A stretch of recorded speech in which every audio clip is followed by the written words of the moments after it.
All right, guys, we're here with Graham Park, the president of the Shooters Union. Now, I've had the privilege of being invited to sit down with him, and what we're going to do is just a pretty relaxed, casual review on the Shooters Union, and just to answer a lot of questions, because there's still a lot of you out there that are wondering about the Shooters Union, don't know a lot about it. So we're just going to clear up some of the, I guess, myths about it in this interview, and just talk generally about it. So Graham, thanks first of all for your time, mate. Thanks for having us on Aussie Reviews. We love Aussie Reviews. We keep watching all the reviews. Yeah, How else do I know what new gun to buy? I got to justify it, so I watch Aussie Reviews. Well, mate, we sure appreciate it. So if we could just sort of start with, for people who don't know, how was the Shooters Union started and why was it started? Okay, it was started in a period of frustration about probably I don't even remember when, 8 or 9 years ago, maybe even getting close to 10 years ago now. We started it with just the frustration that it seemed to be we'd been so badly insulted and demonised in 1996 by the government of that time, and since then we felt that firearm owners and users were just not getting the respect. Yeah.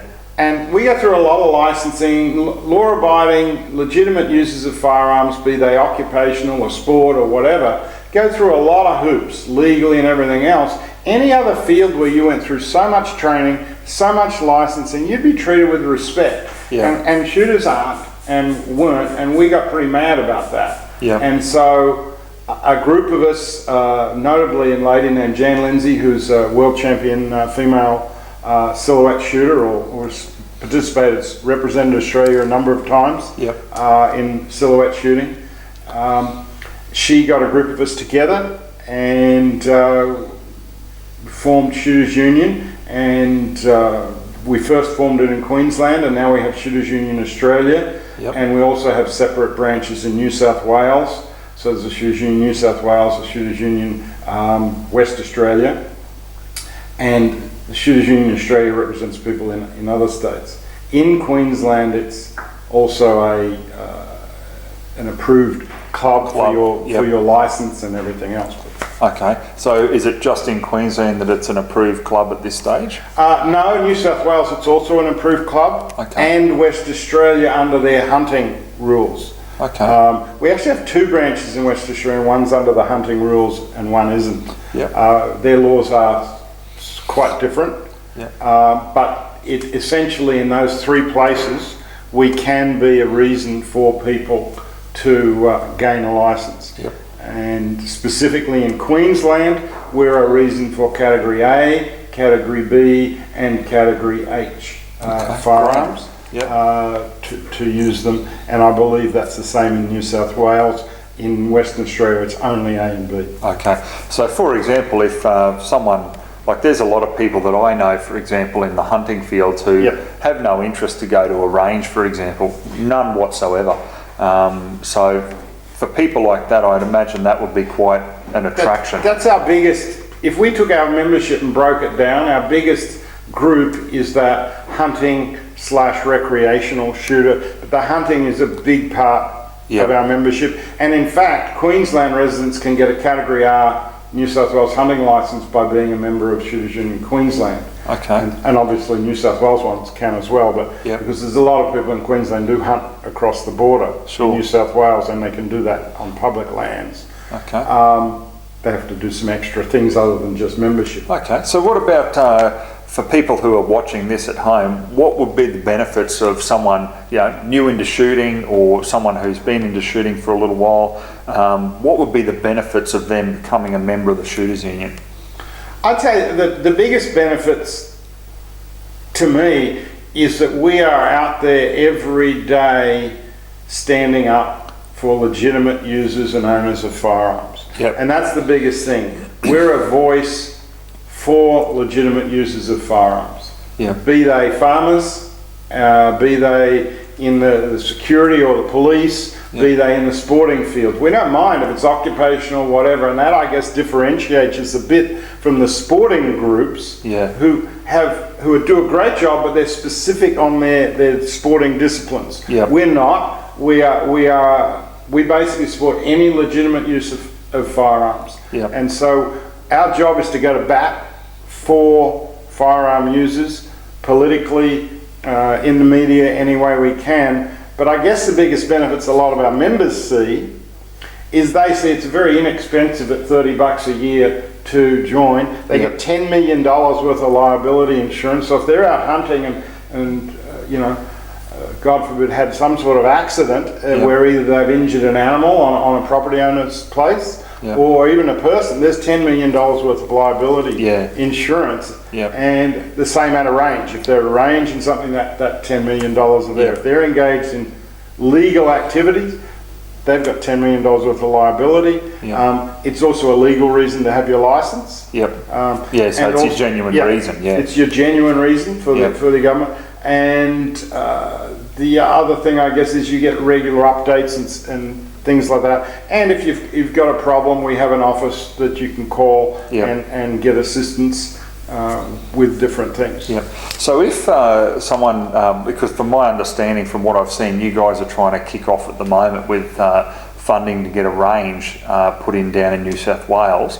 So my understanding is that with it, as it stands at the time of doing this interview anyway, is if someone has a Cat H licence, even though Shooters Union don't have any ranges as such, they can still have a genuine reason to have a pistol licence with the current Cat H laws. And then when they just simply compete at a competition at another range, they can simply be written off for one mandatory competition out of the 6 per year for Queensland, for example. In Queensland, what you can do is if you join a Shooters Union and you do the Category H part as well, you then just go to clubs, and we have a number that are happy to receive our members, and our office can give you a list if there's one near you. But there's clubs everywhere that are quite happy to see visitors, and you go as a visitor and shoot, and you can do all your attendances through those clubs. And you just keep a record the same, and then we do all the other bookkeeping's the same, but we do have quite a few ranges we affiliate with. No, that's fantastic. Well, look, most of the guys know at home, I've promoted Shooters Union a lot because I believe in what you guys stand for. Well, we love it that you guys are life members, and we really appreciate that. And that's the thing. I mean, I don't take that lightly. I made the decision and thought about it and put the money aside to do it because, as most people know, I'm fairly active in trying to promote, like you guys, responsible shooting sports, responsible firearm owners in general. And I guess, I was in the same boat where I started to think, well, like occupational wise, everyone knows I do feral pest control. Well, who's out there at the moment, fighting for me to be able to at least keep a Cat H handgun, just like with the farmers here in Queensland. And that's why we've been working closely with farming groups on that. And even to the point of, in fact, promoting rallies they're doing and things, because they really are not getting a fair go from the government, and neither are people in pest control and other things that are critical. This country's losing $720 million a year to feral animal destruction, and it's getting worse. We need to be doing something about it, and guys like you that get out and do that feral animal control, it's critical to the future of the ecology of this country, and to put hurdles in your way is just crazy to our way of thinking. Oh mate, I've had that frustration, and some of the viewers on my channel know about the frustration, and it takes a long time. A lot of people say, hey Aussie, how do I go about getting like a Cat C or a D license and everything? The first thing I say to them is, well, don't expect it next week. It's a long, arduous process. And whilst I appreciate and understand there's a need for, vetting people and public safety, absolutely. But the simple process, to me, in my personal view, is just too long-winded. There's too much red tape. And a lot of the time I find, especially on the occupational side, we don't have any voice, and that's why I turned to the Shooters Union to get some sort of voice. And that's why we go on panels, and we've been on both state government panels and federal government panels looking at the National Firearms Agreement. We're currently on the Police Ministers Forum in Queensland. We're always on there working constructively with government. Whilst we don't always agree with the law, we want to sit down and air our point of view and have situations or examples we can give and work with other groups to constructively come across with what we think are more sensible laws that protect public safety, but on the other hand, don't get in the way of either sporting or occupational activities. Yeah, exactly right. So where would you like to see Shooters Union? I mean, I know in the last few years it has grown. I mean, I'm meeting a lot more people that say to me, hey, I joined the Shooters Union, even if they're a member of another organisation, because they simply believe in what you guys are fighting for. We did a survey and more than half of our members are members of other organisations as well. Yeah. And we think that's really healthy. Yeah. I mean, I know myself, I'm a member of probably 4 or 5, and people say, why would you be anything outside Shooters Union? I said, well, I'm in local pistol clubs and this and that. Because of different competitive things, that will happen, and I think it's very healthy. But we would, we just want people to get behind legitimate firearm owning and use sports, but also to get out there. There's 1 million licensed shooters in this country. Yep. That's adult age people who vote. 1 million votes. Look at the election we just had, how close it was. Yeah. They're still deciding it. Weeks afterwards in the Senate. Look how close it was. What would 1 million votes do in one direction? You would change the direction of government. And really, shooters sometimes we're our own worst enemy, because we'll vote for people that really are not our friend. Yeah. And I think we've got to get a lot more savvy. And this election, this last federal election, is the first time since 1996 we've seen a big shift of shooters starting to vote more. Yep. And that's what's going. The Senate's changed because of that. And the next Queensland election and the next New South Wales election in particular, I think we can make a huge difference. I agree.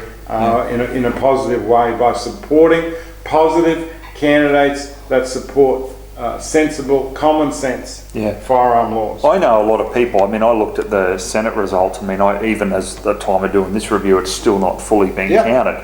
However, when you look at the Senate results and who's voted for Katter Party, the Liberal Democrats, Shooters, Fishers and Farmers Party, One Nation, I mean, I understand there's people that may have voted for those parties who might not just be into shooting or might not be into shooting altogether. However, you add up the numbers and, like you say, there is a massive shift that's gone away from the majors. And because everything, I mean, even in the last few years since I've had to, I've had no choice. I've had to become political. I've had to stand up. I've had to go and meet with local members and promote other shooters to do it. You really get an appreciation then for just how much ingrained into a lot of these politicians is how bad guns are to them. They don't care whether it's used for sporting or whatever, don't care, they just negative. But then you have a handful that are good. But in general, that's where I think shooters need to be aware of, like you say, who they're voting for. They really need to understand who they're voting for. They really do. In this last election, we've seen a real downsizing for the Greens with their extremist anti-firearms and anti-outdoor recreation, really, of any sort, and anti-farmer views across the board. They're totally extremist, and we've seen their vote just drop through the floor. They just had a double dissolution Senate. And what that means, apart from the political gobbledygook, it should have been twice as easy for them to get a senator.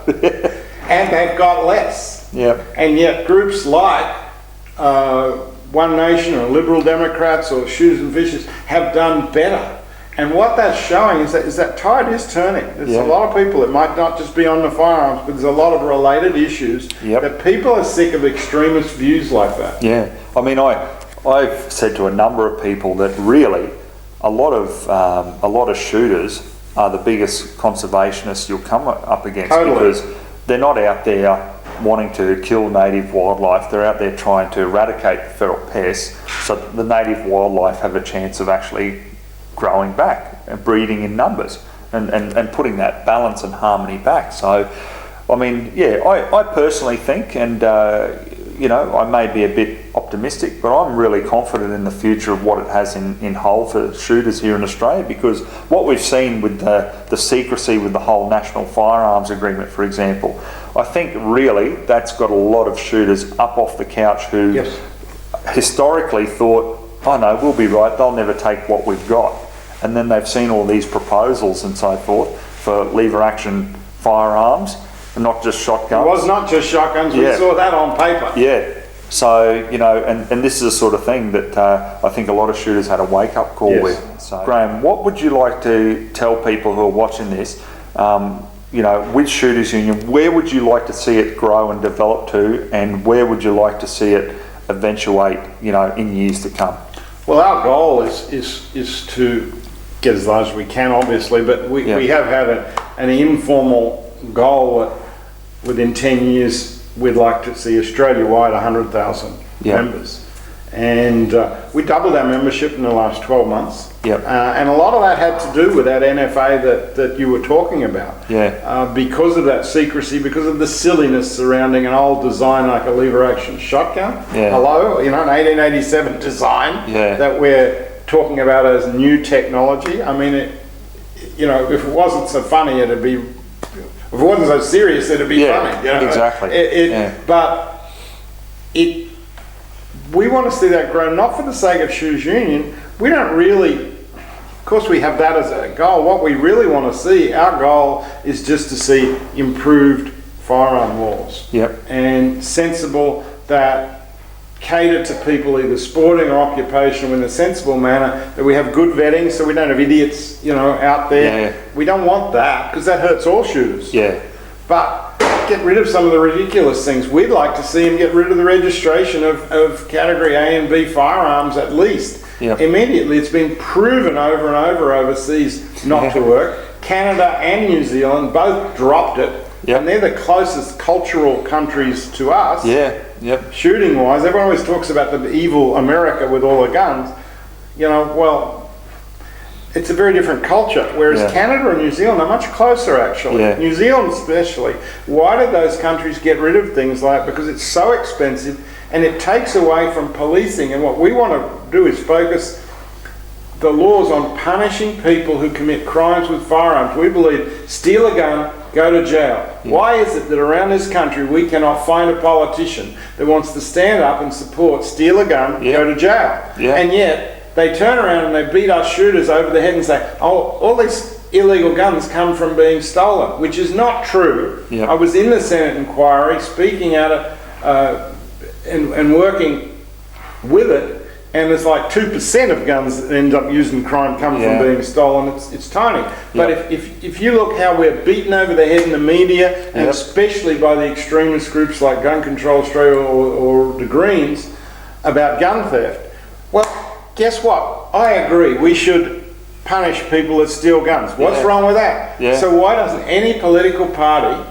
from any side want to support that? Yeah. From the Greens through to the Nationals, we have not come across a political party other than Caddis that wants to support that. We believe that. We believe you commit a crime of violence using a firearm, double the sentence. Yeah. You know, make it severe. Yeah. It's got to be a discouragement. But for the people like you that are out there doing stuff, or me at a sporting club, you know, leave them alone. Yeah. Vet them, make sure they're safe, and then leave them alone. Yep. But help protect them. We've got safes, we've got alarms, we've got all this protecting our guns to keep them from the bad guys. Yep. It's in our interest. They cost a lot of money. Yeah. Apart from any public safety thing. Yep. We want to do the right thing, but my goodness, we should be given some help legally in Queensland. Really, you'll get in no more trouble in court for stealing a firearm than you will a television set. Yeah. That seems to me insane. Yeah, yeah, absolutely. So what, going down that line, mate, what sort of things would you like to see with regards to, you know, the laws? Like, I'm just putting it out there, like, you know, different recategorisation, abolishment of registration, you know, being able to legally use suppressors, all those sort of things. Is that something Shooters Union is interested in fighting for? Yes, that's all the things we would like, but I mean, we've got to, sometimes we do get criticised, why didn't you go after this, why didn't you go? honestly, it's a bit of a priority thing. You've got to go after things and work, where there's some hope of getting a result. Yep. And I think that's important, and where it affects more people. Yep. Look, the registration thing is the biggest single cost to the taxpayer, where police officers around this country, hundreds and hundreds and hundreds of police officers could be retasked to actual crimes. Yeah. Instead of doing paperwork. By getting rid of that, and evidence is overwhelming that it would make no difference as far as crime, and that's why other countries got rid of it. Yep. That's one big thing. We'd like to see longer terms of licenses, just to reduce that red tape again. Yep. And as far as recategorisation, some sort of, we really think most of the categorisation of firearms is a waste of time. Yep. It's about the people, not the firearm. Yep, agree. Yeah. I think once again Canada and New Zealand have a more sensible approach. Yep. Where they take the common firearms that are used in sporting or by farmers or pest controllers, and they categorise them all together. Yep. And then they take off to the side, say, handguns. Yep. Or military style semi-automatics, and they keep those off to the side, much more restricted. Yeah.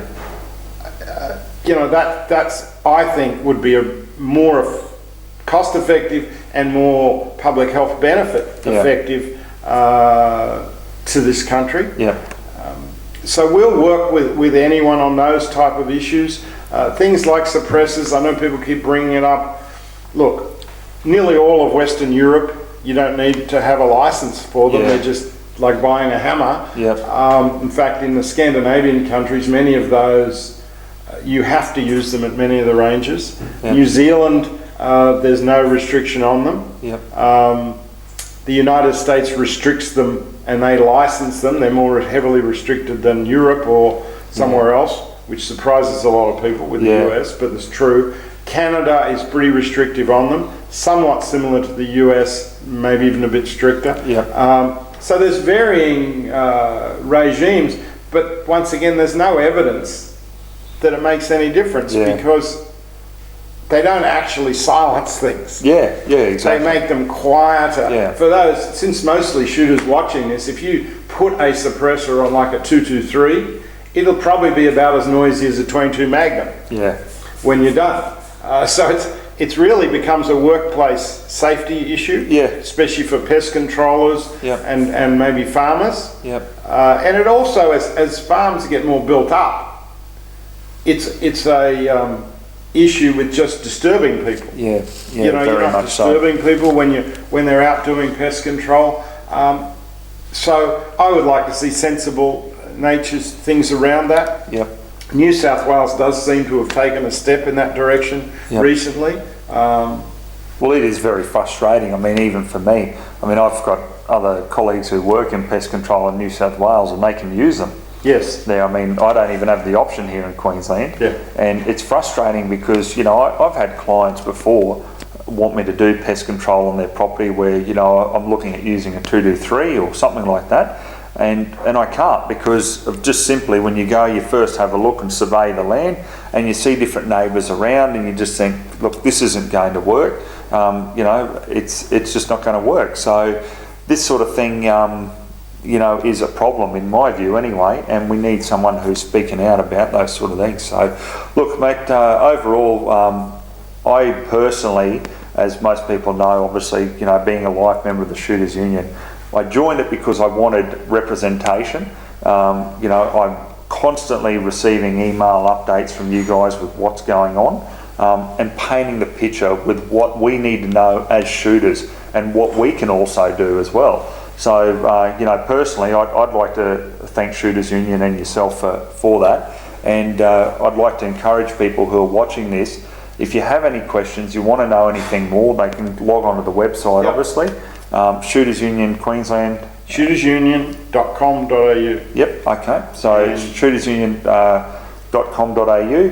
find out the information, guys, and seriously, like if Or you're our Facebook page, Yep. Shooters Union of Australia Facebook page. and if you're wanting a license, you want to get a genuine reason, like $30 a year, and you still get your You liability couldn't buy the insurance. insurance for that on its own. normally. Yeah. If you go to an insurance company and says, give me $10 million worth of liability, they'll charge you a couple $100 a year. Yeah.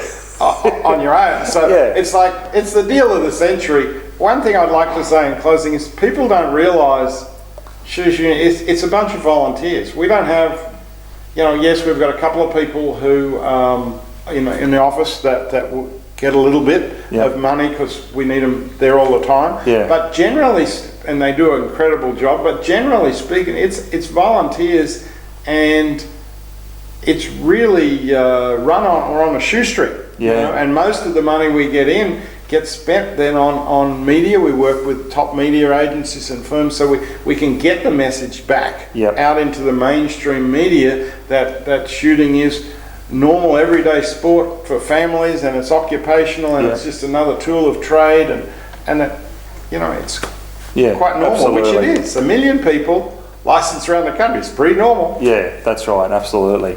All right, guys, well, look, I hope that sort of answered a few questions about it. I've had a lot of questions about Shooters Union. That's why we've tried to organise this, and Graham's been kind enough to invite me to his home and take up his time tonight and get the information out there. So, mate, thanks again for all your help, and let's hope that Shooters Union grows in the future. Oh, thank you. No worries.